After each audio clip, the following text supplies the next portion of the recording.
What's going on, everybody? Welcome into Fantasy Alarm Sports Talk. I'm your host, Howard Bender. With me today here on Friday, Adam Ronis. You guys hear us all the time on the Ante Up podcast. We did not get to do Thursday nights because my man Adam here goes live on SiriusXM Fantasy Sports Radio right after the Thursday night game. So you heard John and Pemba and I making our picks and plays and recapping all the action Thursday. Adam, how was the game for you last night? 35-30 win for the Browns. They get it's the backdoor cover for the Bengals. Game goes over, but a lot of fantasy love in that game. It was a fun game. I think sometimes people think, oh, Browns, Bengals, this is going to suck. Definitely did it. It was an entertaining game. We saw things that we expected to see after a week one disappointment from Cleveland. I know we talked about it on the Ante Up podcast this week, that it was the matchup against Baltimore. We knew Cleveland would bounce back, and they did. Nick Chubb, Kareem Hunt, Odell Beckham, all did what they were supposed to do. Some disappointment on the Bengals side, especially if you have AJ Green. You're like, imagine you didn't watch the game, and you just said, all right, oh, wow, Bengals put up 30 tonight. What did AJ Green do? Oh, 13 targets. All right. Oh, 3 for 29. Okay. So, but overall, though, you were pretty content if you played your regular fantasy guys in this game, outside of Joe Mixon and AJ Green. Although, and I'm sure we'll talk about Mixon, he still got 12 points in the PPR. I mean, yeah, it should have been better. You want a touchdown, but it's not like he had 4 points. True. I was just going to ask you, what was more disappointing, Joe Mixon or AJ Green? I think late first round pick of Joe Mixon versus AJ Green in the 6th or 7th round, wherever he was going in drafts. Listen, I had said this on the Fantasy Alarm show on Thursday before the game. I said, you got to hedge your expectations of Joe Mixon here. Yes, I want to see him bounce back from week one, which was just an atrocity. But Cleveland's run defense, really no slouch. They only gave up a little more than 100 yards in the game against the Ravens, and that was, the majority of that yardage went to Lamar Jackson. J.K. Dobbins got in at the goal line twice, but he didn't have a whole lot of yardage, and neither did Mark Ingram. So, something to take away, at least to learn ahead of time, is that maybe this Cleveland run defense is not going to be good for fantasy owners with running backs facing them. I think it's that, because that's the strength of their defense. We know they have some injuries in the secondary right now, and it's also the Bengals offensive line is just not good, which we kind of knew going into the year, and we saw it last year, but we did see a big second half from Mixon. But the other disturbing part is we're seeing a lot of Gio Bernard. I know the touches don't show it. Mixon's still getting the bulk of the touches on the ground, but it seems like in the hurry-up offense, on third downs, we're seeing a lot of Gio Bernard, who almost had a touchdown. They originally ruled it a score. Look at the replay. He was down. They gave it to Mixon, and then he proceeded to lose like 5 yards on the carry. But Gio Bernard with 5 receptions for 22 yards and 7 targets. Mixon still had 4 for 40, but a lot of that came early. I mean, I don't understand why this happens when they just paid Mixon big money. I don't know if it's early in the year and, conditioning, and they're trying to be cautious. We'll find out the next couple of weeks. But that's probably the more disturbing part, is that we're seeing a little bit too much Gio Bernard for Joe Mixon owners. I had that hate text already typed out, ready to hit send to you, because I know that Bernard is a guy who you like taking at the very tail end of a draft if you're looking for a potential upside pick. I got him in a lot of leagues, though. What's that? You do? Yeah. Well, yeah, I think, the Fishbowl's a deep league. I have him, but I think it was the host league I took him. But that was just, all right, we'll see what happens with Mixon. Does he get hurt? What happens with the contract? Once everything was signed, he's someone to cut in leagues with 16 roster spots. It's tough to hold someone like that.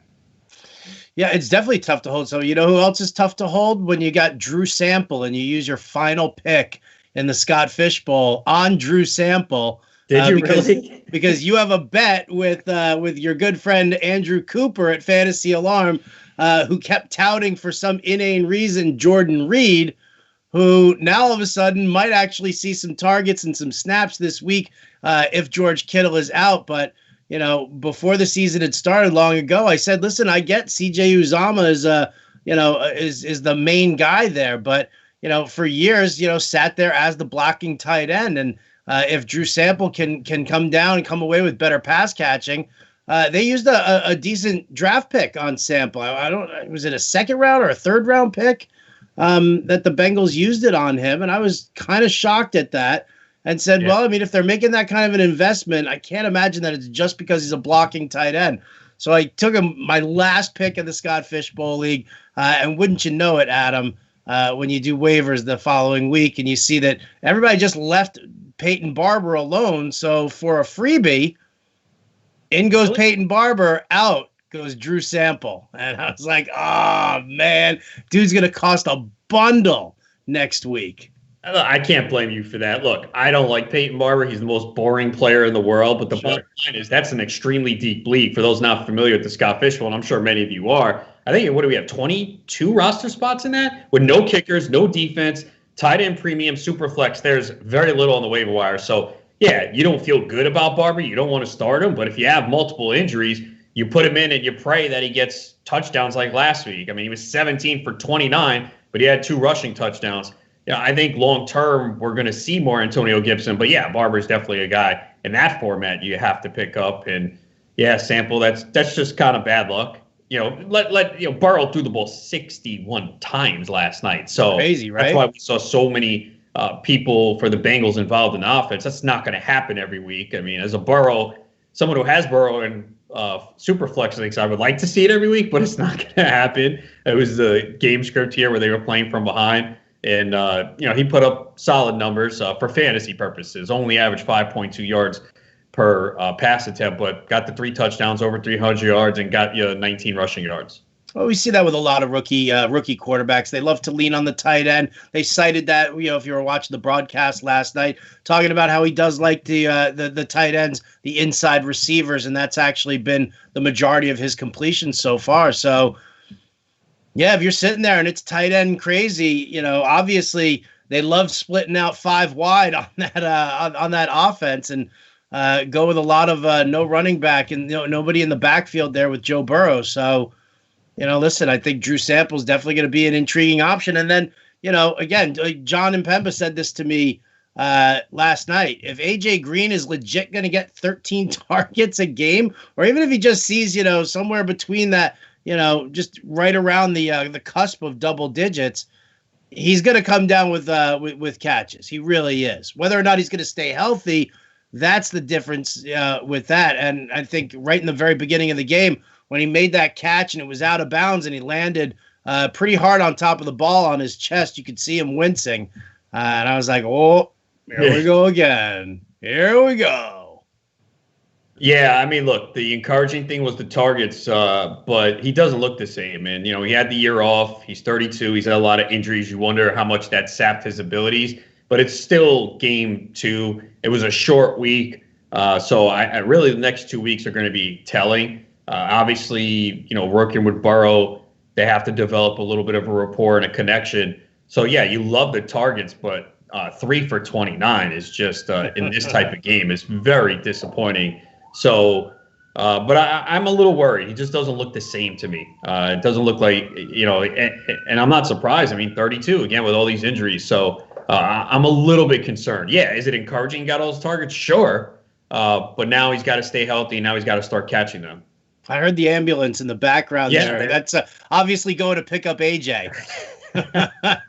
Carry him over. And on the Brown side here, this was the offense that we had expected. This was, the run-heavy scheme, a lot of Nick Chubb, 124 yards, 2 touchdowns for him. A little upsetting about the goal line stuffing that went down, early in the, it was for his second touchdown where Myles Garrett ended up stripping the ball on downs and ended up giving Chubb another opportunity. But nevertheless, primary there. When Cleveland wants that lead, they're going to run him hard. They're going to throw in Kareem Hunt, who actually, who looked great coming in as well. He saw 10 carries, got a touchdown, had 2 targets for 15 yards. He ended up with a second touchdown there. And then that kind of opened up the passing game a little bit more. We saw Odell Beckham get that nice 43-yard touchdown early on in the game. Now, you didn't see a lot. It was like 4 catches for 75 yards. So you didn't really see a whole lot of the passing game, but from what we saw, I mean, if you can get that kind of stability, if the ground game is humming and you can get Baker to throw you, 220 and with two touchdowns, if you can get that deep ball out of Odell Beckham, I mean, it doesn't bode well for a lot of the other receivers, in that scheme. But the primary guys are the ones who you want and picking up the points. Yeah, I was not very high on Jarvis Landry this year. I know he outperforms his ADP every year, but I think you do have to be worried. I mean, this is the way Cleveland wants to play. Now, are they going to be able to do this every week? No. We saw it in week 1, but that was clearly a product of playing Baltimore, and they just weren't ready for them. So Landry needs volume. He's not a big play receiver. The reason why he's been good all these years, 130, 140 targets. And I know it's 2 weeks, but we've seen 9 targets in 2 weeks. And if they play like this and Baker doesn't have to pass much, it's going to hurt him. Beckham, I think, will be fine. But, yeah, you want – I think if you started Beckham, you're happy. He got the touchdown. He got you 17 in a PPR on only 6 targets. Hooper wanted no part of him. Definitely concerned for him if you drafted him. It's clearly the running backs. And we knew last week was game script that they had to go away from Chubb. They were playing from behind, and he still looked good. He was 10 for 60. Chubb, I've said this, he needs to be the Derrick Henry of last year because he's not going to catch a lot of passes. So there's going to be weeks where if he's not finding the end zone, you might only get 9, 10 points out of him. But if they run this offense the way they want and they are successful, he could get you, I think he will have close to 300 carries. He had 298 last year. So if he can get you 1,400 yards with 12 to 14 touchdowns, that's Derrick Henry-esque from last year. And you're going to be happy with that. And Kareem Hunt, it looked like early on we were like, wait a second, where's Kareem Hunt? Like, you barely saw him. And then they mixed him in. He had the receiving touchdown at the end of the first half, and then they kind of gave him a drive where, again, he was very impressive. They have 2 great running backs. So this is the way they kind of wanted to go. It was fortunate. Each of them got 2 touchdowns. But, yeah, it's pretty much Chubb, Hunt, and Beckham for me in this offense. And look, Landry will have some weeks, but I think the first 2 weeks show that it could also be the hip injury. But I think he played a ton of snaps in this game. I just don't think they don't want to throw a lot if they don't have to. No, they don't. They want to try and keep Baker efficient. They want to try and keep him, mistake-free as much as possible. He had that one pick where he didn't see the coverage. I mean, it was, he was streamlined for the majority of that, the early part of the game when, he took a couple of extra chances late in the game where maybe he shouldn't have. But overall, listen, I think what we're seeing growth. We saw a terrible game in week 1 against a great defense. We saw a great game against a lousy defense here in week 2. Washington, Dallas, those are, I think, and the Colts are the next 3 games for Cleveland. So we're going to have to see how well Stefanski is able to stay with that heavy ground game. So it should be very, very interesting. All right, let's take a look ahead for this weekend here, talking about some of your bigger highlights. Now, on the podcast, John and Pemba and I were talking about the rash of injuries that we're seeing, especially at the wide receiver position, and how much value that's opening up in the DFS market. But, from a seasonal fantasy standpoint, how are you feeling about guys like Adam Humphries and Scotty Miller? Because they're cheap as all hell on FanDuel and DraftKings, but are these guys that you want to be able to trust if you're playing in a 12-team league in season long? You don't want to, but I think in some leagues you're gonna be forced to. I mean, I know I have A.J. Brown and Jamison Crowder in the same league, so but none of those guys are available that you just mentioned.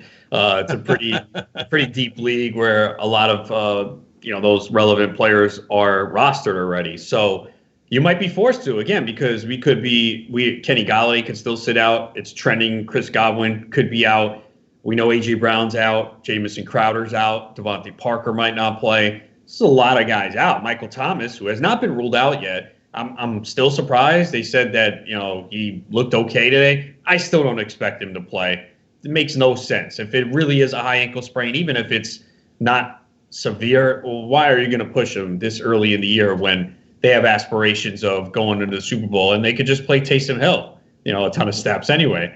So, but yeah, I mean, I think Scotty Miller is definitely intriguing this week. if you are desperate at receiver, because it sounds like Godwin's going to be out. And to me, the Buccaneers offense was going up a really good Saints defense last week. Lattimore took Evans out.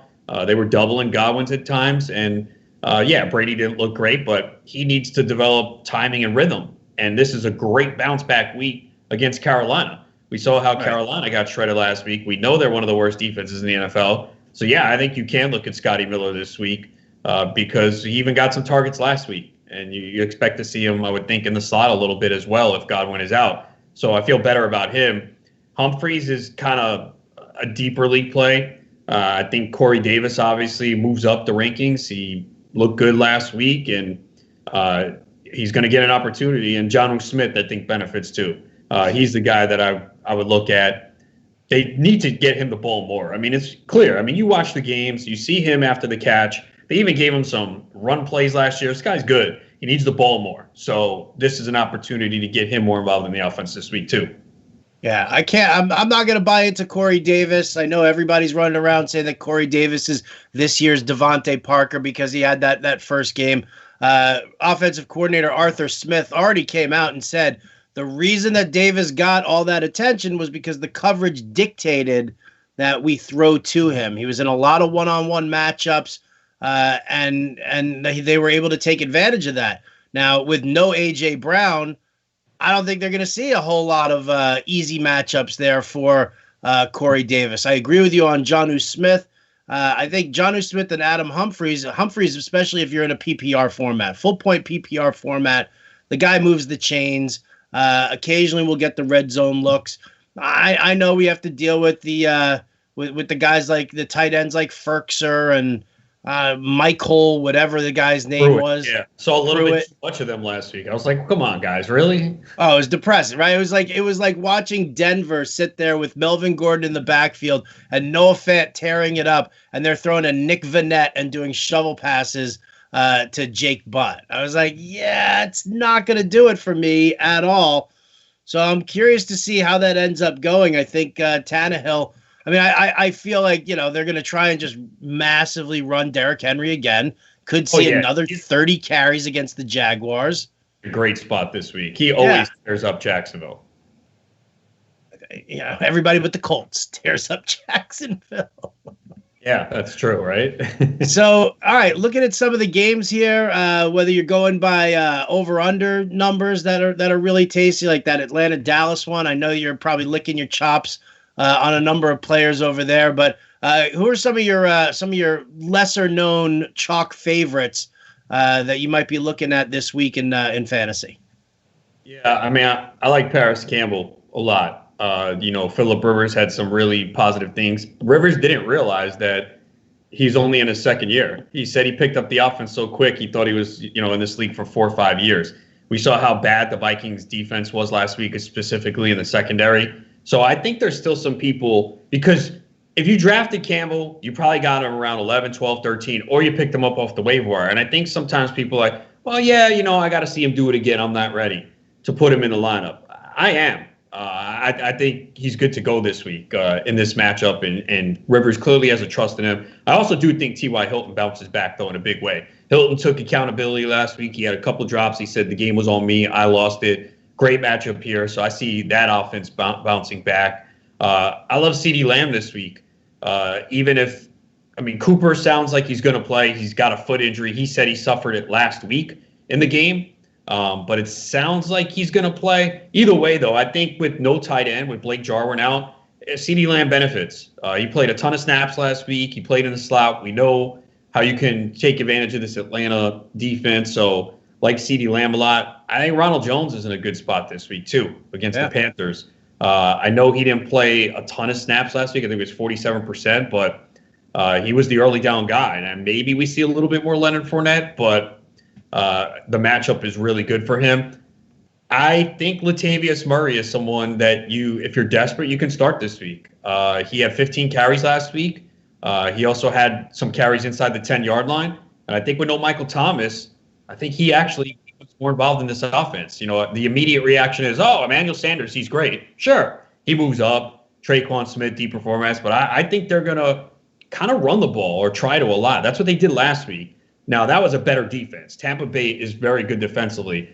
Even though the points allowed total don't show it, they got a pick 6 against them. And Brady set up another touchdown short drive for the Saints. But Buccaneers defense really held down the Saints last week. So I think Latavius Murray in deeper formats, someone to look at. I think Deontay Johnson, you can go back to him. He had a rough first half last week. I like the matchup this week. Denver's banged up in the secondary. And Jared Cook. I think he really benefits a lot. And, I didn't love him coming into the year, but, man, he had a big game last week. And, I think you really will see Cook, Kamara really benefit. Sure, Sanders moves up, but I don't think Sanders is like a must start. He's not getting the target share that Michael Thomas got. Right. And again, don't be surprised if they use Taysom Hill at wide receiver more often. Wow. Would you? Oh man, in a super flex league, would you have the balls to start Taysom Hill as your second quarterback? Would you do it? It's not crazy. I probably couldn't. You got the stones. Who's the other quarterback you're looking at? If it's Sam Darnold, yeah, Taysom Hill. Aw. Needless swipe against my Jets. There's no Crowder. My Jets. Look at that. It's the one Jet T-shirt I own. Oh, no, wait. I think I own a second one. I'm sorry, man. I don't want the Jets to do bad. I hate the Giants. I want the Jets to be the team here, but it's not happening. At least not under Adam Gase. Just atrocious there. Atrocious, right? I'm sitting here and I'm looking at players who, we can kind of sneak in there because of some of the injuries that we're seeing and who's going to be the beneficiary here and there. And then I turn around and I look at the Jets roster and I'm like, I'm not doing Frank Gore. It's so upsetting and against this Niners team. But what about here on the other side of that? Are you going to show any Jordan Reed love? Because, I hear Ayuk is supposed to play, but this wide receiving core for San Francisco is still kind of on the suspect side. I'm sure that they'll lean heavily on guys like Tevin Coleman and Jerick McKinnon, who will both also be a part of that passing game. But, do you look at the tight end and say, well, when Kittle was out, Ross Dwelly had some nice games for DFS owners.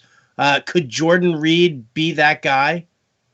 I don't think there's a need to go there. I know he might still be available in some leagues, but I'd rather go Logan Thomas. I think he's going to be a bigger part of the Washington offense. But yeah, I think McKinnon benefits. Garoppolo threw a lot to the running backs last week, and he's had a higher percentage of completions to the running backs and the receivers. So I don't know if McKinnon finds the end zone again. And we have to see also about Tevin Coleman, because I think obviously the air quality lack of last week was a reason why we didn't see Tevin Coleman as much. But McKinnon looked good, and there were positive reports in camp. So I think he's a guy that could benefit a little bit. But yeah, that situation's a mess right now. And it sounds like Kittle's going to play. I know he's not practicing all week, so we're really not going to get an indication. But Kittle is this tough dude who always goes out there. I remember last year in a game I was watching, he hurt his knee. I was like, oh, man, that's it. He came back. He came back last week, too. So it wouldn't be surprising to me if Kittle is out there because he is that tough. I don't know if it's the right call. Do you need him against? I don't know. The Jets might cover this number, man. You're probably saying, could the Jets get that backdoor cover? They can, yeah. That would be. It's not like the 49ers. The 49ers have a ton of injuries right now. And, they have a ton of injuries, but the fact is that because that spread is only 7, right, and we know how bad the Jets are, it's begging you to take the 49ers. Yeah, it's scary. It is a little scary. I might, listen, last week I went with Carolina to cover the points against the Raiders. That was a bad beat because they hit that extra point. It's a push. Yeah. Well, now I'm looking at the possibility of trying to find it. We're looking for home dogs. I love picking up home dogs, especially early in the season. So the Jets one's going to be an interesting one to say the least. You want your sleeper tight end this week? Do you want to know who it is? Who is it? Ready? Should I whisper? Should I whisper it to everybody? Yeah. How about Mo Alley Cox? Yeah, Jack Doyle's been ruled out. Yeah, boy. Mo Alley Cox all of a sudden becomes an intriguing option, especially with the way Rivers likes the checkdowns and he likes the short passes, and Cox is a guy who could actually be a nice little red zone darling there. I don't necessarily know if he's going to go, more than like 30, 40 yards for you, but there's definitely a strong chance that he gets into the end zone. Yeah, I mean, the opportunity's there now with Doyle and Burton out. Burton, oh, what a bum! What a bum! What about? All right, let's talk about the Bears for a second here, because, obviously you and I very high on Allen Robinson. You and I are also very high on Anthony Miller. I can't imagine the number of leagues that you and I have overlap of Miller and Robinson shares is huge. Now, I don't think either one of us are Mitch Trubisky fans, and it was a monumental collapse for the Detroit Lions defense in the second half. Monumental. But the Giants pass defense sucks beyond, just the Giants defense in general sucks beyond belief. Miller and Robinson this week, good to go? Yeah, I mean, Robinson for sure. And I'm sure they're probably going to feed him after he was pissed off this week and, scrubbed all the Bears stuff off his social media. I don't know if he put it back, but he wants to get paid and his teammates want to see him get paid. Tariq Cohen was tweeting about it and some other guys. So, yeah, Robinson's in a good spot. So kind of the squeaky wheels that we usually see when receivers complain. Something happens, they get fed the next week, and this is a good spot. And Anthony Miller too. I know he didn't he didn't play a ton of snaps, which is a little bit concerning. But they just don't have a huge passing tree on this team, and Miller is one of the guys that can make plays happen. So I'd like to see him play a little bit more this week. But yeah, I think both are fine plays this week. All right, and how about this one here? One of the big takeaways from Week 1 was we were talking about that defensive line for the Washington Footballs. I'm just going to say Footballs. I can't sit there and say Washington Football team. So the Washington Footballs, Chase Young looks fantastic. That defensive line looks sharp. Their front seven actually really strong. Does this kind of put the fear in you a little bit about using Kenyan Drake this week? I know in some deeper leagues, a lot of people use Chase Edmonds, who has some standalone value. Are you off them for this one? No, I mean, Drake's a little bit lower in the weekly rankings than usual, but I would still start him. I think last week, as good as Washington's front seven is, a lot of it had to do with the ineptitude of the Eagles' offensive line. They had a lot of injuries. Lane Johnson didn't play, so they had a lot of issues. And actually, people forget, Philly was up 17-0 in that game. It's not like they completely shut them down. And then Philly just was taking deep shots continuously for some reason when Wentz didn't have time. So, you have Murray. Somebody had D-Jacks in there. Somebody had D-Jacks in their DFS lineup on that coaching staff. It was a good play. I can't blame anyone for that. I mean, it was a good play. We've seen him blow up Week 1, and I think his snaps are a little bit limited too, as they were trying to, take care of him. But no, it was a good play. Sometimes everything makes sense. It's a good play. Doesn't work out. You just move on to the next week. Now, D-Jacks will probably blow up this week at low ownership. That's how it works. But yeah, I'm not really worried about Arizona. If I have Drake, I'm pretty much going to play him, unless you're just in a 10-team league and he was your third running back somehow, or maybe you drafted Jonathan Taylor after him and you got him in round 2, and then you took a Chubb in round 1 and you started him. There's some scenarios where you go, all right, yeah, you have 3 better running backs than Drake, but the leagues I have him, he's in my lineup. All right, let's close it out here with a look at the Pittsburgh Steelers backfield. James Conner puts in another practice. He is playing in Week 1. He was a full participant in practice on Thursday, and I believe he was a full participant in practice today as well. So looking at that backfield here, can you trust Conner to still be the bell cow, or would you use maybe Benny Snell as like a DFS contrarian play? I don't think we can use the word trust with Conner right now. He's off the injury report. So, but we heard some comments from Tomlin. Tomlin's the guy that likes to give one running back a huge workload. We know that about him. And I think that's why people were going for Connor, and we saw him move up draft boards. Like, oh, he's healthy, he's good to go. All right, let's move him up in this Steelers offense. But I have him in one league. I'm probably playing him because I don't really. I mean, my next best alternative is Josh Kelly, which is not bad, but yeah, Connor's tricky right now. I have him, I think, like 21 at running back. I'm sure I might change that a little bit, but yeah, I don't think he's trustworthy. But I don't know if Snell is either. Because what if Connor starts and looks really good? They're going to stick with him. If Connor is sluggish, you will see Snell. So it's really difficult to predict this situation this week. I don't think anyone knows. Yeah, I mean, I look at this game. I look at this matchup against Denver. Denver's not a team who concerns anybody. I think a little disappointed in what their offense looked like last week, even with Pat Shurmur as the new OC.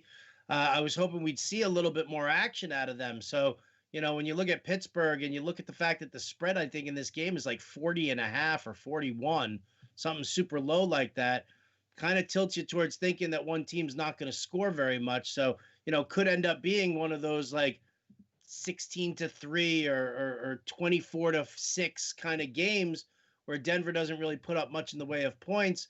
And then you see what the Steelers are going to do. Are they just going to, would they preserve James Conner in the second half if they've got that kind of a lead and they just use Benny Snell to chew up the clock?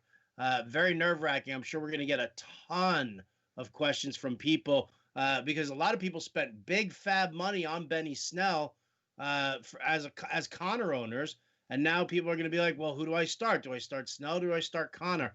I'm with you. I think the lean is definitely Connor. But I don't absolutely love that play either. Yeah, I was going to use Snell in a league in the flex spot, but now I'm not. I'm going to take him out. Smart move. Smart move. Find out. All right. Sunday. You're so wise. You're so wise. So wise. That's going to do it for us here today at Fantasy Alarm Sports Talk. Big thanks to all of you guys for tuning in. Adam, any final thought here heading into week 2? Words of wisdom you'd like to endow upon our viewing public here? Just don't overreact to week 1. I mean, we already saw it in Thursday's game. There were people who wanted to sit Nick Chubb, trade him. We just saw 1 week. So some of the guys that disappointed last week, they're probably going to have good games this week. So just stick with them. There you go. Wise words, definitely. Big thanks to John and Pemba for producing the show today. Big thanks again for all of you guys for tuning in. For Adam Ronis, I'm Howard Bender. This is Fantasy Alarm Sports Talk. We'll catch you next time.